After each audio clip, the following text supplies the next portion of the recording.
नमस्कार। Future express में आप सभी का स्वागत है। मैं हूं वीरेंद्र कुमार और मिड डे आपकी इंडस्ट्रीज पे, डेरिवेटिव्स में, फ्यूचर्स पे, स्टॉक्स पे, आपकी ऑप्शंस में क्या अप्रोच हो, सब पे करेंगे बातचीत। आप सभी को एक बार फिर से गणेश चतुर्थी की शुभकामनाएं। उससे पहले आज का ये सेटअप, आज का ये I think pen sudden I think जो गिरावट मार्केट में आई वो थोड़ी समझ से परे थी। ऑल दो अभी तक की गिरावट लेवल टू लेवल चली है। सुबह बाजार गिरा, सिंक हुआ। फर्स्ट इंस्टेंस में 25,086 का लो लगा, एक पुल बैक आया। वो पुल बैक था एग्जैक्टली फ्रॉम 10 डे एक्सपोनेंशियल, छोटा सा पुल बैक शुरू में, उसके बाद कोलैप्स हुआ। उसके बाद आपने 25,000 को तोड़ा, उसके बाद आपने 20 डे एक्सपोनेंशियल एवरेज को तोड़ा। और जो लास्ट लेवल सुबह मैं आई थिंक अपनी अप्रोच में डिस्कस करके आया था कि शायद हम बाय ऑन डिप्स के अप्रोच तब तक रखेंगे टिल द टाइम हमारे पास बेस वन है, लेकिन बेस वन के नीचे slip towards 20 day exponential average possible है। लेकिन याद रखिएगा, आज की इस गिरावट के पीछे कुछ और भी एक पेच है, एक टेक्निकल रीज़न है और एक डेवलपमेंट जो कि शायद 9 सितंबर से एप्लीकेबल है, उसका फियर और उसका एक ये इम्पैक्ट है। ये गिरावट सिर्फ इंटरडे लिक्विडेशन नहीं है, इसकी एक मीनिंग है। मेरे साथ मेरे सहयोगी निमेश कुछ देर में जुड़ेंगे, इसीलिए बात करूँगा मैं उस पर। वो I think important news development है और आई थिंक इस क्लोजिंग पे उस चीज़ का काफ़ी स्ट्रॉन्ग इम्पैक्ट पड़ेगा भी। पहले एक काम करते हैं, देखिए मैं आपको स्टैट्स दिखा रहा हूँ, ठीक है ना, बट आज उस जिस प्रकार की वो न्यूज़ डेवलपमेंट है उसको आप एग्जैक्टली लेवल टू लेवल उससे जिसे कहते हैं ना, मैं एक कोरिलेशन एस्टेब्लिश नहीं कर सकते। अगर वो उस न्यूज़ के चलते मद्देनज़र ये सेलिंग है तो ये शायद सेलिंग इंट्राडे में और बढ़े। ज़रा प्लीज़ लेके आइएगा निफ्टी के स्टैट्स, न्यूली और फ्रेश कमेंस्ड वीकली कॉन्ट्रैक्ट में आप देखिए इवन 24,600, 24,700, 24,800 पे पुट राइटर्स है ही नहीं। 24,900 पे 33 लाख कॉल बिकी हैं, जिसमें से 32 लाख आज इंटरडे में बिकी हैं। 25,000 की पुट का आउटस्टैंडिंग वाई करीब 72 लाख हो गया है। कॉल का माफ़ कीजिएगा, ये कॉल है, जिसमें से करीब 58 लाख आज बिकी है इंटरडे में। और 25,100 जिसको सुबह हमने वायलेट किया, वहाँ पे 67 लाख का आउटस्टैंडिंग वाई, जिसमें से करीब 54 लाख आज इंटरडे में बिकी है। यानी इस सेलिंग के पीछे एक मीनिंग है, एक आई थिंक इम्पॉर्टेंट डाटा। साहब जैसे ही निमिष थ्रू हो जाए मेरे को बताइएगा प्लीज़। और एक बार ज़रा प्लीज़ निफ्टी बैंक भी लेके आइएगा। 50,880। अब निवेश इनफैक्ट मौजूद है ही हमारे साथ, क्योंकि मैंने आज ये ज़्यादा बेहतर समझा कि पहले इस खबर को समझा जाए। दरअसल अगस्त 2023 का वो एक सर्कुलर था, और वो क्या सर्कुलर था, उसने किस चीज़ से एग्जेम्पशन दिया था, वो एग्जेम्पशन कब तक एप्लीकेबल है, जो एफपीआई पे लागू होता है, और 9 तारीख से इसके मायने क्या है। निमेश, कार्यक्रम में स्वागत है आपका। निमेश, आज आई थिंक सुबह सुबह जब ये क्रैक शुरू हुआ तो उस वक्त समझना बहुत मुश्किल था, पर एग्जैक्टली ये जो खबर है कि ये पीछे इसके कारण हो सकती है, रीजनेबल रीज़न। सो वीरू, ये एक रीज़न हो सकता है, बट मैं बहुत क्लैरिफाई करना चाहता हूँ कि ये कोई पैनिक करने का रीज़न नहीं है, या हमको कोई पैनिक नहीं कराना है। एक सिंपल सी चीज़ है जो मैं आपको समझाऊंगा कि आज क्या हुआ और आज इसका रेलेवेंस क्या है। थोड़ा अगर आप बैक हिस्ट्री में जाओ तो अगर देखोगे तो अगस्त 23 में सेबी ने एक सर्कुलर पास किया था ऑन एफपीआईज, और उस सर्कुलर में बोला गया था कि अगर एफपीआई एक सिंगल स्टॉक में 50% से ज़्यादा अगर ओन करता है, या तो एक सिंगल ग्रुप में 50% से ज़्यादा ओन करता है, या उनका AUM जो होता है, एसेट अंडर मैनेजमेंट जो होता है, अगर वो 25,000 करोड़ से अगर ज़्यादा है, अगर ये 3 उनके अगर क्राइटेरियाज है, तो उनको बोला गया था कि आपको जो आप जो भी इन्वेस्टमेंट कर रहे हो, जो भी आपके जो एंड यूज़र्स है, each and every end user की डिटेल आपको रेगुलेटर को प्रोवाइड करनी पड़ेगी। आपको सिंपल टर्म्स में समझाओ तो बहुत पहले पी-नोट का बहुत मिसयूज़ हुआ करता था, हमको पता नहीं चलता था कि उसका एंड यूज़र क्या है। सिमिलरली एफपीआई में भी अगर एक एफपीआई देखोगे तो उसमें 100, 500, 1000 इन्वेस्टर्स हो सकते हैं, या बहुत सारे इन्वेस्टर्स होते हैं। तो सेबी का रेगुलेशन ये था कि हमको लास्ट एंड कस्टमर जो होता है आपका, या इन्वेस्टर जो होता है, उसकी भी आपको डिटेल्स प्रोवाइड करनी पड़ेगी। अगर आप इन कैटेगरी में हो, अगर 50% ज़्यादा अगर आप एक पर्टिकुलर स्टॉक में ओन करते हो, या एक ग्रुप में आप 50% से ज़्यादा अगर आपका एक्सपोजर है, या आपका अगर AUM साइज 25,000 करोड़ से ज़्यादा है, तो अब ये जो सर्कुलर पास ऑन हुआ था, आज उसका टेक्निकली लास्ट डे है। इसका मतलब ये है कि अगर आपने अगर आपने जो कंप्लाइंसेस सेबी ने डाले थे, अगर आपने वो कंप्लाइन कर दिए तो कोई बात नहीं है। अदरवाइज आपको आज उसको नलीफाई कर, या तो आपको बेचना पड़ेगा या तो आपको नलीफाई करना पड़ेगा। इसमें भी आपको एक ऐड करता हूँ कि इसमें और 6 महीने का प्रोविज़न है कि कोई एफपीआई अगर नहीं बेचना चाहता है तो वो और 6 महीने के बाद अनदर 6 महीने में बेच सकता है। लेकिन उसमें एक ही प्रॉब्लम है कि आपको 5% की पेनल्टी लगेगी on the sale value. So again मैं एक बहुत सिंपल तरीके से समझाना चाहता हूँ कि ये एक रीज़न हो सकता है आज के फॉल का, लेकिन हमको ये रीज़न नहीं है पैनिक करने के लिए। सो वीरू बहुत क्लियर था कि कुछ एफपीआईज अगर वो कंप्लाई नहीं कर रहे थे तो उनको आज तक कंप्लाई करना था। अगर आप कंप्लाई नहीं कर रहे हो तो या तो आप आज बेच दो उस जो ओवर एक्सपोजर आपका है वो, या तो अगर आप मंडे के बाद अगर आप बेचोगे तो उसमें आपको 5% पेनल्टी लगेगी सेल वैल्यू पे। आपने किस लेवल पे लिया था, आपका प्रॉफिट कितना हुआ उस पर नहीं है, सीधा सेल वैल्यू पे 5% आपको पेनल्टी देना पड़ेगा सेबी को। तो ये एक रेगुलेशन था, आज उसका डेडलाइन था। इसके लिए शायद मार्केट से फीडबैक है कि शायद ये एक रीज़न हो सकता है। थोड़ा बहुत आज मार्केट जो सबड्यूड है, जो प्रेशर में है, उसका एक रीज़न एट्रीब्यूट कर रहे हैं कुछ डीलर्स कि ये एक रीज़न हो सकता है कि आज मार्केट थोड़ा नीचे है। जी हाँ निमेश, बहुत बहुत शुक्रिया। तो निमेश ने एग्जैक्टली अगर आप देखें बातें बिल्कुल क्लेरिफाई कर दी। एक ये कारण हो सकता है, देखिए हम पैनिक किसी तरीके का नहीं कर रहे हैं, बट जो एफपीआईज आई थिंक वो पेनल्टी क्लॉज से बचना चाहते हैं और आई थिंक वो नॉन कॉम्प्लायंस कैटेगरी में नहीं गिरना, वो फुलफिल कैटेगरी में नहीं जाना चाहते, स्लिप होना चाहते, वो माइट भी अपनी जो होल्डिंग है वो बेचेंगे। निमेश बहुत बहुत शुक्रिया। आई थिंक मैं इस कॉन्सेप्ट को, इस खबर को शुरू में इसलिए पिक कर रहा था क्योंकि आज जिस प्रकार का सुबह से क्रैक था उसको समझना बहुत ज़रूरी था कि सडनली आई थिंक 9:30 से क्रैक क्यों शुरू हो गया। तो एक रीज़न हो सकता है। निफ्टी बैंक बात करते करते इस वक्त डे ऊपर है, इट्स 5886। कहने का मतलब ये है कि निफ्टी बैंक अब 10, 20 और even 50 day exponential moving average पे ट्रेड कर रहा है। And same is the case with Nifty exactly अपने 50 डे एक्सपोनेंशियल मूविंग एवरेज पे ट्रेड कर रहा है। मैंने एक और चीज़ आई थिंक निमेश के बात करने से पहले आपको समझाई कि इस प्राइस पे कॉल राइटर्स ने आज इंट्राडे में बहुत स्ट्रॉन्ग कन्विक्शन एक बटोर लिया है। आपके स्क्रीन पे जरा प्लीज़ निफ्टी बैंक की कॉल्स लेके आइएगा।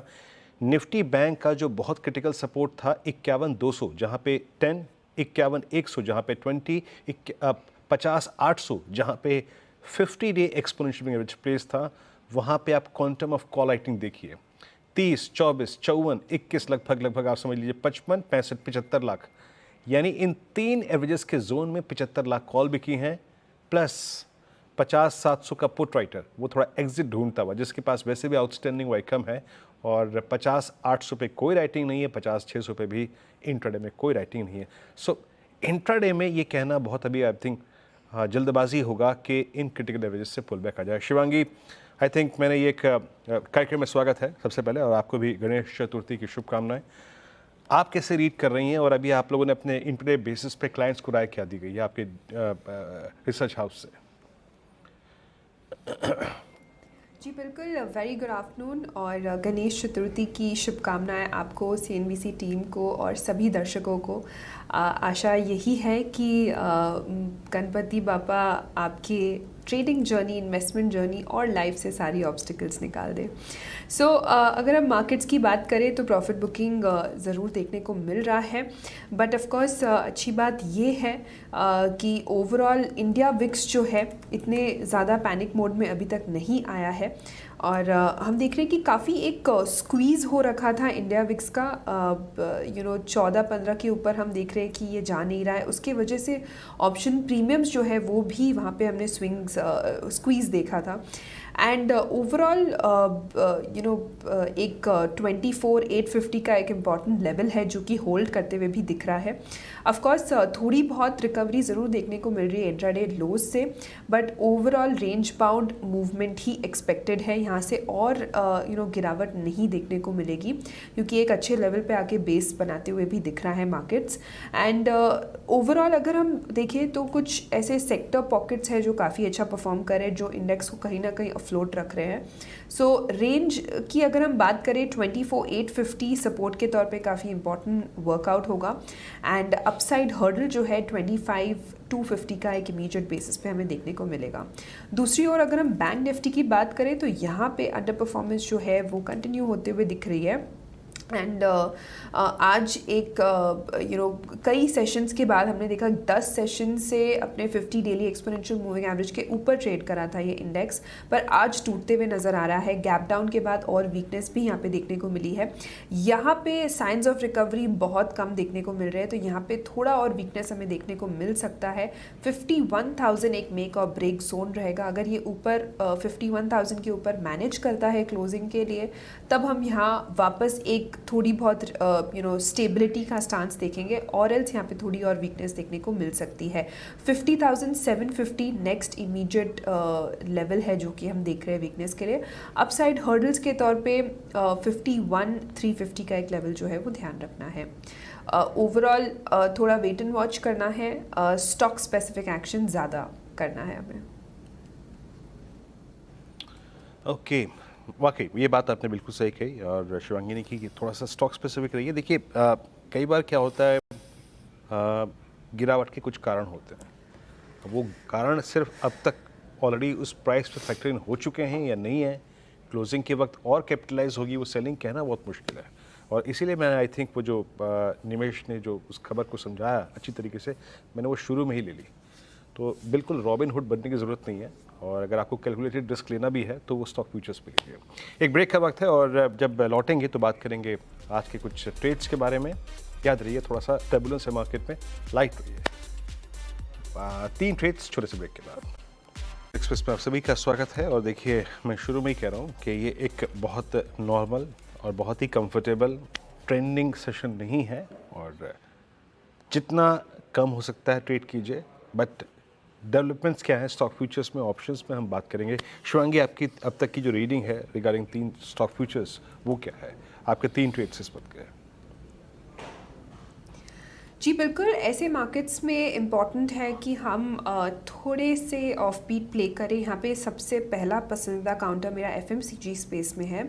ये स्टॉक कंसिस्टेंटली पिछले लगातार 4 महीनों से परफॉर्म किया है। मैं बात कर रही हूँ HUL की, हिंदुस्तान यूनिलीवर। स्टॉक अपने की एक्सपोनेंशियल मूविंग एवरेजेस को भी काफ़ी अच्छी तरह से होल्ड करते हुए दिख रहा है, और ऐसे बाज़ार में भी यहाँ लॉन्ग्स एडिशन होते हुए दिख रहा है। तो यहाँ पे खरीदारी की सलाह है 2970 के टारगेट्स के लिए, और 2800 के एक स्टॉप लॉस के साथ।